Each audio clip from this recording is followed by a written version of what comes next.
ముఖ్యమంత్రి రేవంత్ రెడ్డి మీద మంత్రులు చాలా గుస్స మీద ఉన్నారట. ఎందుకు గుస్స మీద ఉన్నారు, ఏం కథ అనేది ఇక్కడ మనం చూసుకున్నట్లయితే రాష్ట్రం గురించి మొన్న రేవంత్ రెడ్డి మాట్లాడిన మాటలు మనం చూసినాం. ఇన్నొద్దులేమో ఆ రాంతి అత్త రేవంత్ రెడ్డికే కదా వ్యతిరేకత, అత్త రేవంత్ రెడ్డికే కదా చెడ్డ పేరు, ఎంత తిడితే అంత మంచిగా ఉంటుంది, ఎంత జల్దిన ఆయన ఆవల పడితే మనం అధికారంలోకి రావచ్చు అని చెప్పేసి మన కుర్చీ ఎక్కచ్చు, రేవంత్ రెడ్డిని తప్పించి మన దాంట్లో మనం సీనియర్లు ఎవరైతే ఉంటారో వాళ్ళల్లో ఎవరో ఒకరు ఎక్కితే చాలు, రేవంత్ రెడ్డి అయితే అస్సలే ఉండద్దు అని చెప్పేసి అనుకునేటోళ్ళట, ముచ్చట్లు పెట్టుకునేటోళ్ళట. ఇలా మొన్న రేవంత్ రెడ్డి మాట్లాడిన మాటల మీద మంత్రులు తీవ్రమైన ఆవేదన వ్యక్తం చేస్తూ ఉన్నారట.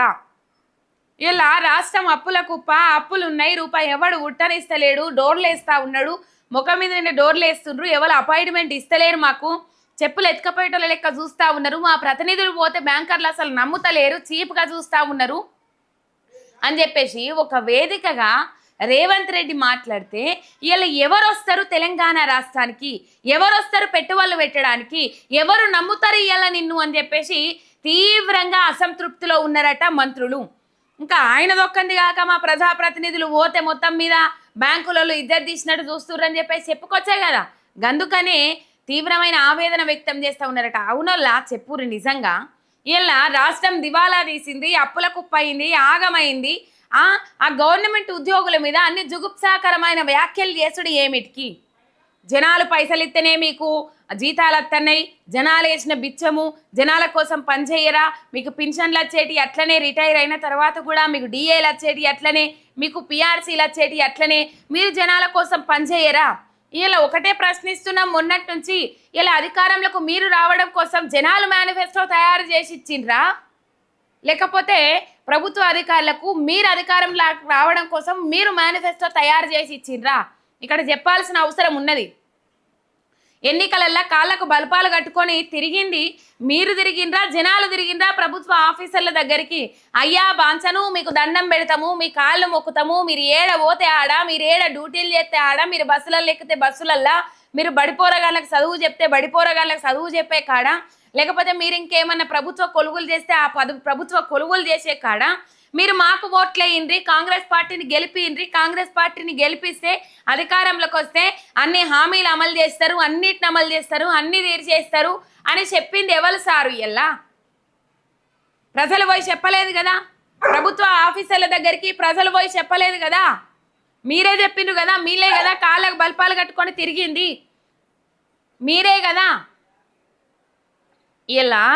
మంత్రులే వాళ్ళ మీద వాళ్ళు వ్యతిరేకత చూపెట్టుకుంటా ఉన్నారంటే ఆల్రెడీ మంత్రివర్గ విస్తరణ ఇంకా సగం కానే కాకపాయే, ఇంకా 6 మందికి బెర్తు ఖాళీ ఉంది అని చెప్తే ఆ 40 మంది పోటీ పడితే వాళ్ళను మొత్తం మీద నిన్న సిడబ్ల్యూసి సమావేశానికి పిలిచిండ్రు, దాని గురించి మాట్లాడతారేమో అంటే దాని గురించి మాట్లాడలేదట. మంత్రివర్గ విస్తరణ కోసమే పిలిచిండ్రు. 43వసారి ఢిల్లీకి ప్రయాణం కట్టితే, ఢిల్లీకి బిస్తరు కడితే అయ్యో ఈసారన్నా ఆ విద్యాశాఖకు మంత్రిని ఏర్పాటు చేస్తారు, హోంశాఖకు మంత్రిని ఏర్పాటు చేస్తారు, కీలకమైన 10 శాఖలు ఆయన దగ్గరనే పెట్టుకున్నాడు, మరి ఆయన దగ్గరికి వెళ్ళి తీసేసి అది చేస్తారు అని చెప్పేస్తే అది లేదు, అది లేదు, ఇది లేదు, రాష్ట్రం దివాలా తీసింది, రాష్ట్రం అప్పుల కుప్ప అయింది, ప్రభుత్వ ఉద్యోగులు ఎవరిని బెదిరిస్తాండ్రు, ఎవరిని బ్లాక్మెయిల్ చేస్తాండ్రు, ఎవరి కోసం పనిచేస్తాండ్రు, ప్రజల కోసం పనిచేసే సోయి లేదా, గిట్లనా మాటలు మాట్లాడితే? ఇలా నేషనల్ మీడియాలో సైతం తెలంగాణ రాష్ట్రం దివాలా తీసింది, తెలంగాణ రాష్ట్రం ఫటాఫట్ ఫాలో అవుట్ అని చెప్పేసి నేషనల్ మీడియాలలో కూడా వార్తలు వస్తూ ఉన్నాయి. ఇలా తెలంగాణ రాష్ట్రాన్ని దేశం మొత్తంలో ప్రపంచంలో ఎవరు నమ్ముతారు, ఎవరికి ఇక్కడికి వచ్చి పెట్టుబడులు పెడతారు చెప్పుండ్రి? ఒకవైపు తెలంగాణ రాష్ట్రం దివాలా తీసిందని చెప్పుకుంటేనే ఒకవైపు మన విజయాలు దేశం మొత్తం ప్రపంచం మొత్తం తెలిసేటట్టు అందాల పోటీలు నిర్వహించాలి అని చెప్పేసి ఈడనేమో మహాలక్ష్ములు ఆర్టీసీ బస్సు పెట్టిండు, లేకపోతే మహిళలకు ఇచ్చిన పింఛన్ పైసలు కానీ, ఒంటరి మహిళలకు ఇచ్చినవి వృద్ధాప్య పింఛన్లు కానీ, ఇటు పోతే తులం బంగారం కానీ, మహిళకి 2500 రూపాయలు అంటేనేమో దగ్గరికి రానిత్తలేరట, దూరం కొడుతుండ్రట, మాట్లాడనిత్తలేరట. మొన్న చూసినాం కదా కాంగ్రెస్ ఎమ్మెల్యే అనిరుద్ రెడ్డి రీల్స్ తీసి సోషల్ మీడియాలో అప్లోడ్ చేస్తాడు, రీల్స్ తీసి అది చేస్తూ ఉన్నారు, రీల్స్ తీసి అప్లోడ్ చేస్తూ ఉన్నారు, రీల్స్ తీసి అది చేస్తూ ఉన్నారు. సామాన్య మహిళలను అయితే వాళ్ళ బాధలు చెప్పుకోవడానికి దగ్గరికి రానిస్తలేరు, కానీ మొత్తం విదేశాల నుంచి అందమైన బామలత్తే రాండ్రి అని చెప్పేసి రెడ్ కార్పెట్ వరిసి ఇక్కడ అందాల పోటీలు నిర్వహిస్తూ ఉన్నారు. ఇలా దేశం దివాలా రాష్ట్రం దివాలా తీసింది అనుకుంటా దేశానికి మన ఘనత చాటి చెప్పుండ్రు గల్లా ఎగిరేసేటట్టు నువ్వు చేసినావా సారు ఇలా గల్లా ఎగిరేసుకునేటట్టు చేసినవా తెలంగాణ జనం యాడికన్నా పోతే లేకపోతే మీ అసంటులు యాడికన్నా పోతే తలకాయ కిందికి వేసుకునేటట్టు చేసినవా మీరే మీ చిత్తశుద్ధికే వదిలేస్తామని చెప్పేసి ఇక పోయిన రాష్ట్రం ఇక కొంతమంది మాట్లాడుతూ ఉన్నారు పోయిన ప్రభుత్వం చేసిన అప్పులకే ఇలా రాష్ట్రం ఇట్లా దివాలా తీసింది పోయిన ప్రభుత్వం చేసిన అప్పులకే రాష్ట్రం ఇట్లా అయిపోయింది అట్లా ఇట్లా అల్లం బెల్లం ముచ్చట్లు మాట్లాడుతూ ఉన్నారు 4,20,000 కోట్ల కంటే లేవు అప్పులు ఎక్కువ అని చెప్పేసి అసెంబ్లీ వేదికగా మాట్లాడినప్పుడు మరి ఎందుకో కాంగ్రెస్ మంత్రులు సమాధానం ఇవ్వకపోతిరి బీఆర్ఎస్ మాజీ మంత్రి హరీష్ రావు మాట్లాడినప్పుడు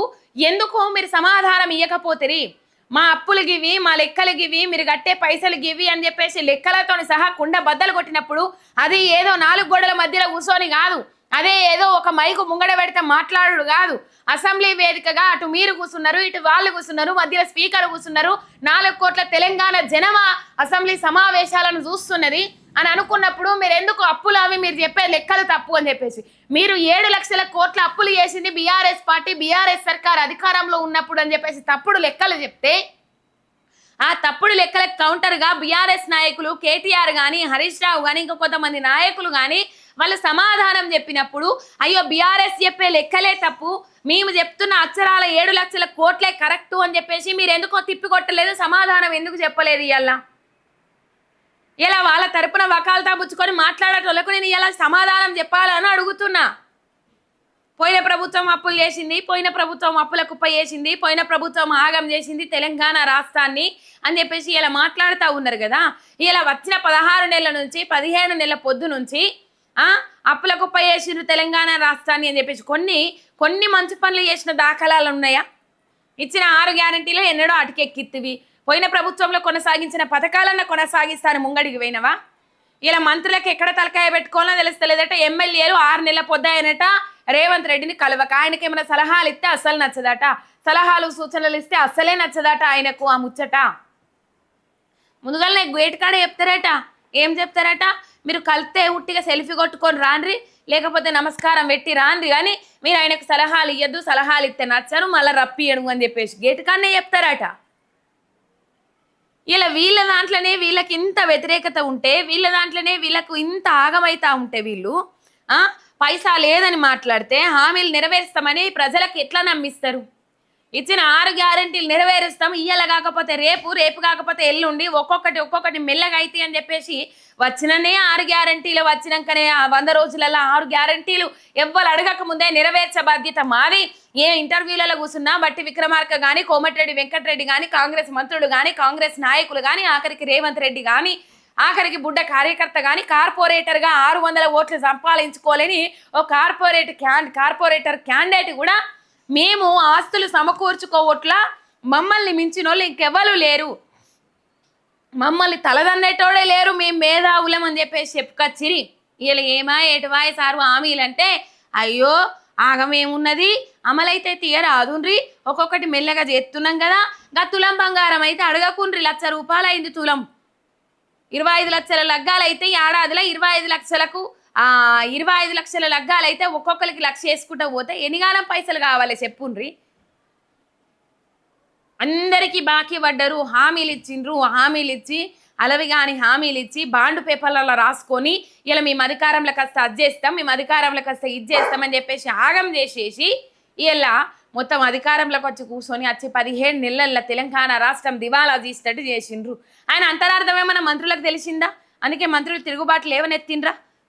అన్న అనుమానాలు వస్తూ ఉన్నాయి వాళ్ళ మంత్రులే వాళ్ళని పొట్టు తిడుతూ ఉన్నారంటే ఇలా మా ఇజ్జత్ తీస్తానో బదార్లో పెడతానో తెలంగాణ రాష్ట్ర పరువు కాదు మా పరువు కూడా తీసి బదార్లో పెడుతున్నాం అని చెప్పేసి కాంగ్రెస్ మంత్రులు రేవంత్ రెడ్డి మీద తిరుగుబాటు లేవనెత్తుతా ఉన్నారు గుస్సా మీద ఉన్నారట ఎందుకు వచ్చిన తలకాయ నొప్పిరా నాయన ఇచ్చి అధికారం రాకపోయినా మంచిగుండు మొత్తం చీచి ఇజ్జత్ అంతా తీసేస్తుందని చెప్పేసి వాళ్ళే మాట్లాడుకుంటా ఉన్నారట వీళ్ళు ఎవరు నమ్ముతారు చెప్పుండ్రోల్లా ఇప్పుడు నేను ఎవరి దగ్గరికన్నా రూపాయికి అప్పు కోసం పోయినా వాళ్ళు నేను కట్టగలుగుతా తిరిగి నేను చెల్లించగలుగుతా అన్నప్పుడే నాకు అప్పిస్తారు రూపాయి ఆ రూపాయి ఇచ్చి మళ్ళీ రిటర్న్ కడతావా లేదా మళ్ళీ ₹2 కోసం పోయినప్పుడు ఈ రూపాయి సక్రమంగా కడితేనే మళ్ళీ ఆ ₹2 ఇస్తారు ఇలా అసలుకే సరిపెట్టి ఎవరు ఇస్తలేరు ఎవరు ఏం చేస్తలేరు అంటే నిజంగా తెలంగాణ పరువు బజార్లో పెట్టిండు అందరూ మాట్లాడుతూ ఉన్నారు చేత కాకపోతే రాజీనామా చెయ్యి అని చెప్పేసి. చేత కాకపోతే రాజీనామా చెయ్యి అని అంటే కొంతమంది ఎందుకు రాజీనామా చేయమంటారు? అన్ని పథకాలు అమలు చేసినందుకు రాజీనామా చేయమంటారా? 6 గ్యారంటీలు నిర్విరామంగా కొనసాగిస్తున్నందుకు రాజీనామా చేయమంటుండ్రా అని చెప్పేసి మాట్లాడుతూ ఉన్నారు.